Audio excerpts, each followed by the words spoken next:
ረቢ ሰማዋት ወልአርድ እና ይህንን የመሰለ ጸጋና ችሮታ ለእናንተ የለገሰው ሰማያትንና ምድርን የፈጠረ የሆነው የዓለም ባለቤት ነው። ወማ በይነሁማ በመካከላቸው ያሉትንም ፍጥረታቶች ሁሉ በሙሉ ያስገኘውም እርሱ ነው። ኢንኩንቱም ሙቂኒን እና እውነቱን ተነግራችሁ የምትቀበሉና የምታረጋግጡ ከሆነ ዛሬ ነው የመቀበያ ጊዜውም ሁኔታውም። ከዛሬ ያው ወህይ ባለመወረዱ ሐቁንና ባጢሉን ለመለየት ብትሞክሩም በቀላሉ አይሳካላችሁም ነበር።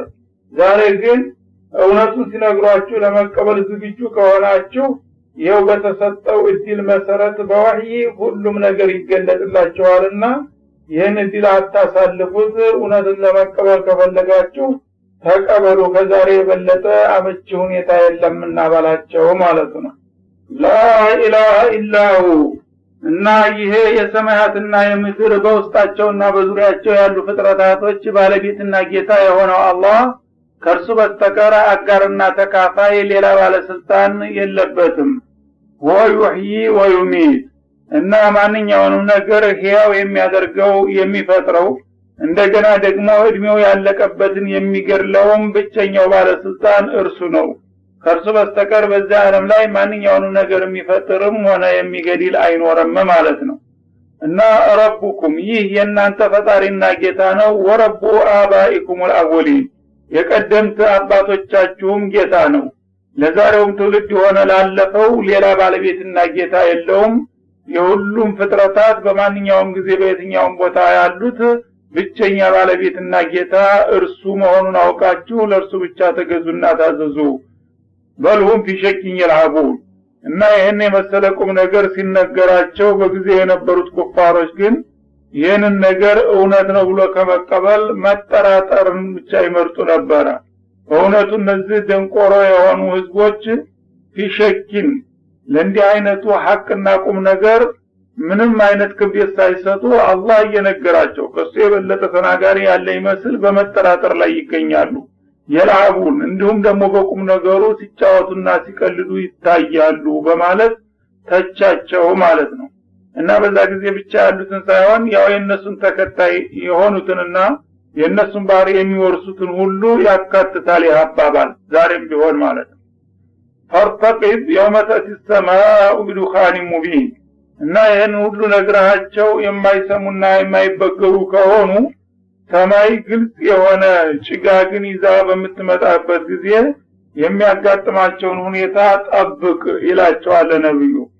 እና ማለት ምንድነው እንግዲህ ይህን ሁሉ ነግረዋቸው ስለ ቁርአን ስላወራረዱ ስለታቸው ተልቆና አላማ ስለ አላህ ምንነትና ማንነት አስረድተዋቸው እንደገና በመቀለድና በማሾፍ ላይ ሲገኙ ተበሳጩና ነብያችን አለይሂ ሰላም አላሁመ አኢኒ አለይሂም ቢሲኒን ከሲኒ ዩሱፍ ብለው ጠየቁ ይባላል።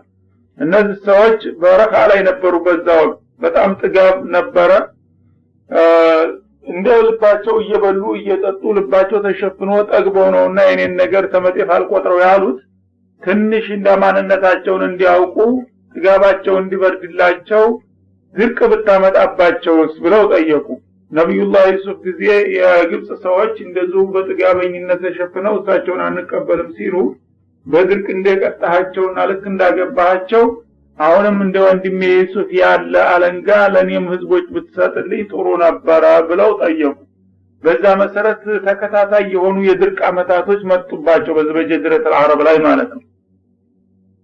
እና እነዛ እንግዲህ አመታቶች እንደሚመጡ አስቀድሞ ሲነግራቸው ነው ዱዓቸውን የተቀበለ መሆኑ።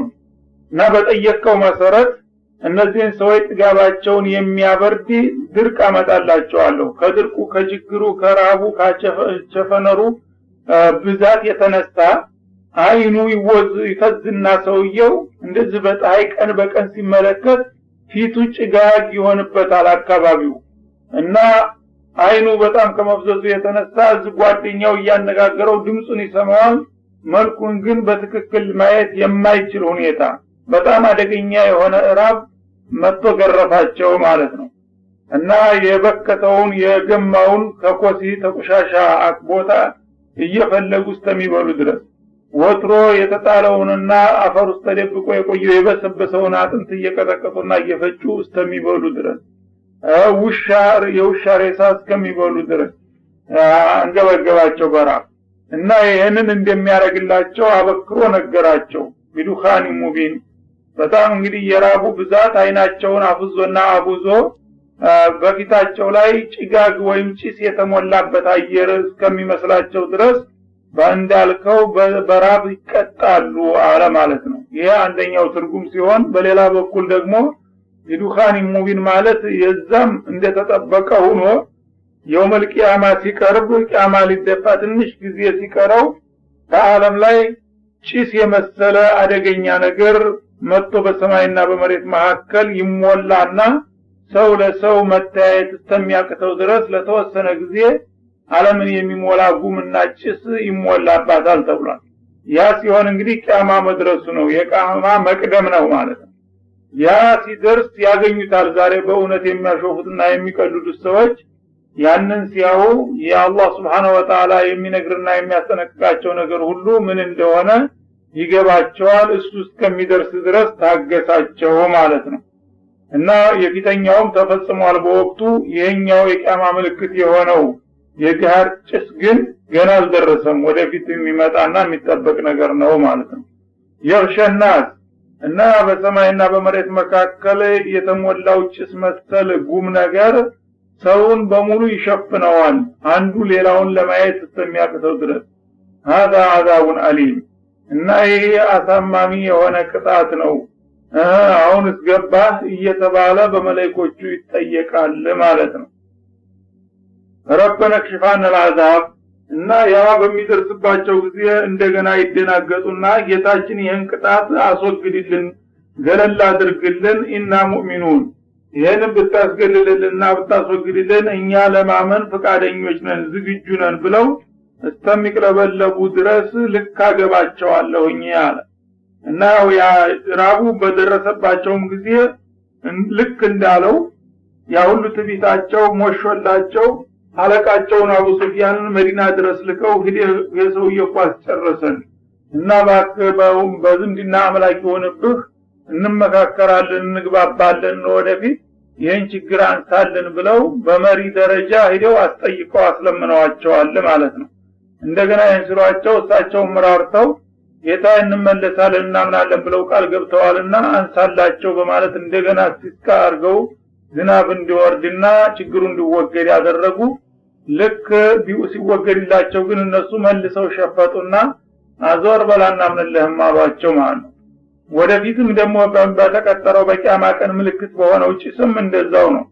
ያ የቂያማ ቀን እንግዲህ ሰው ከሞተ በኋላ ይነሳም እያሉ ሲከራከሩ የከረሙትን ያህል ያን ነገር ሲያዩ ተነስተው በህይወትም ያሉት በሚያውበት ጊዜ ለካ ቂያማ ቀን የሚባለው እንግዲህ ጀመረ ማለት ነው።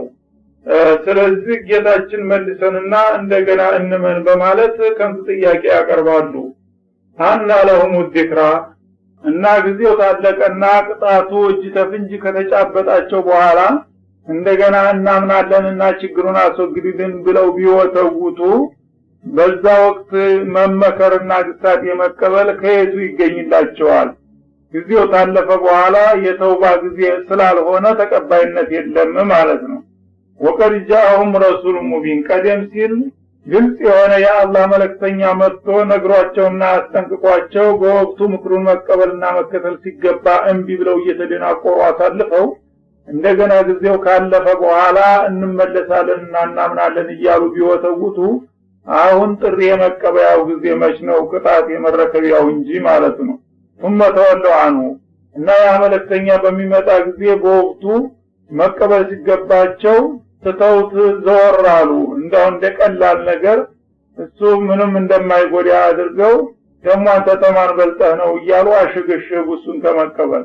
ወቃሉ ሙዓለሙ መጅኑን እንደውም ሌሎቹ ቀና መለካከት ያላቸው ጭምር እንኳን እንዳይቀርቡት ስሙን በማጥፋት ይሄኮ ሲህርን የተማረ ተንኮለኛ የሆነ ሰው ነው፣ እንደገና ደግሞ ወደ ኋላም የተቃወሰ ያበደ ቀደም ሲል ሲህርን ሲማር ቆይቶ ነበር። አሁን ደግሞ አእምሮ ተነካና እብየት ተጨምሮበት የባጥ የቆጡን ያዘላብደዋል እና በጤናው አይደለም ይሄ የሚለፈልፈው ነገር ሁሉ ስለ ሰማይ ስለ መሬቱን ያወራል። ሰማይ መቼ ሄዶ ነው እሱ ተማን በልጦ ነው እያሉ ስሙን እንኳን እንዳይበላና እንዳይዘራ ያደረጉ ሌሎች ሰዎች እንዳይቀበሉትና እንዳይከተሉት ሲያረጉ ቆይተው ሲያበቃ በመጨረሻ እንደገና መያዛቸውን ሲያውቁ እናምናለንና ይቅርበለን ማለት ጀመሩ ማለት ነው። እና ይሄም አባባል ራሱ በርሱ የተጋጨ ነው ማለት ነው። መጀመሪያ የተማረ ሰው አሉ እነሱ ደንቆሮች ናቸው። መማርም ነውር ሆነ በእነሱ ቤት ማለት ነው። መቼም ሁሉም ሰው ራሱ የያዘውን ነገር ነውና የሚያደንቀው ድንቁርና እንደ ክብር ሆኖ ሙዓለሙን የተማረ ሰው ተብለው ተሰደቡ ማለት ነው። እንደገና መጅኑን አሉ እንደገና ሲያቃውሱት ደግሞ እና የተማረማ ሰው ከሆነ ታዲያ የተማረ ሰው የሚለው ካልተማረ የተሻለ አይደለም እንዳይባሉ እንደገና ለማምጣታት ደግሞ መጅኑን የሚለውን ቃል ጨመሩበት። ቢማርም ያ በትምህርቱ መሰረት ሳይሆን እንደገና ደግሞ እብደት አጋጥሞት አምሮ ተነክቶ እንዲሁ ዝም ብሎ ነው የሚዘራብደውና እንደሚያወናብደው በማለት በከሉት እንደገና አመለካከታቸውን ማለት ነው። እንደዚህ ስትሉ ከርማችሁ እንደገና ጊዜው ካለፈና ከተቃጠለ በኋላ እንዴት ታምናላችሁና ትደስታላችሁ ባላቸው ማለት ነው። እና ካሽፉል አዛቢ ቀሊለን ለማንኛውም ለሙከራ ዛሬ ያጋጠማችሁን ቅጣት ትንሽ እናቃልላችሁ ይሆናል። ኢነኩም አኢዱን ግን አውቃለሁኝ እናንተ እንደገና ተመልሳችሁ ወደ ጥፋታችሁ ትገባላችሁ። በፊተኛው አባባል እንግዲህ ያ ድርቁ በሚያስጨንቃቸው ጊዜ ሽማግሌ ልከው አስጠየቋቸው። እሳቸውም ዱዓ አደረጉ። ያ ድርቅ ተወገደና እንደገና ዝናብ ጣለ፣ ጥጋብ መጣ። ያ በሚመጣላቸው ጊዜ ያምኑልን ያልመስሎት አፍንጫ አላሳት እያሉ እንደገና መሳረቅ ጀመሩ ማለት ነው። የውመ ነብጥሹል በጥሸተል ኩብራ ኢና ሙንተቂሙን እነሆም በሙከራው እንደገና አፍርታችሁ ከተገኛችሁ ወደፊቱ አደገኛ የሆነችን የጥፋት ወይም የጥቃት እርምጃ ወይም ይዞታ በምንይዛችሁ ጊዜ ተገቢውን በቀላ እንበቀላችኋለን በላቸው። ይሄም ደግሞ በሁለት አይነት ተተርጉሟል። በጥሸተል ኩብራ የሚለው አንደኛ የበድር ዕለት ማለት ነው። ገና በድር ከመድረሱ በፊት ነበር ሱራ የወረደችው። ወደፊት አንዲት ጠበቅ ያለች ጭበጣ የሚጨብጥባችሁ ጊዜ አለ። የዛ ጊዜ አቅማችሁን ታቁታላችሁ እኔም እበቀላችኋለሁኝ አለ። የበድር ዕለት እንግዲህ እየተደናፉ ሂደው ነብዩና ሷሃቦችን ተምንም እንደማይቆጠሩ በንቄት እየተደናፉ ሄደው ሲያበቃ ወዳውኑ አለቆቻቸውን አስጨርሰው የተረፉት እግራ ውጪ በማለት እየበረሩ በስር በገደል ወደ መካ ተመለሱ። የዛ ዕለት የእናንተን አቅም ታቁታላችሁ ብሎ ቀጥሮ ነበረ። ለመጀመሪያ ጊዜ እነሱ ቅስማቸው ተሰበረ። እስልምናም በሁለት እግሩ ቆመና ዲልን ተቀዳጀ ማለት ነው። ይህም ራሱ ሙዕጂዛቱል ቁርአን ነው። አስቀድሞ እንግዲህ አንድ ከባድ እርምጃ የምትወሰድ መሆኑን በቅርብ ቀን ተናግሮ በዛው መሰረትም ተፈጸመ። በሁለተኛው አባባል ደግሞ በጥሸተል ኩብራ ማለት የውመል ቂያማ ነው። የውመል ቂያማ በሚደርስ ጊዜ ዛሬ እንደዚህ የሚኩራሩትን ጥጋበኞች ሁሉ የሚያሽመደምድ የሆነ ከባድ ይዞታ ይዛቸዋለሁኝ። የዛ ጊዜ አቅማቸውን ያውቋታልና የመጨረሻ በቀል እርምጃ የሚወሰደው የዛ ዕለት ነው። እስከዛው ድረስ ግን ያው እንደዚሁ እያልኩኝ አቆያቸዋለሁ እያዘናጋሁኝ ነው የሚለው።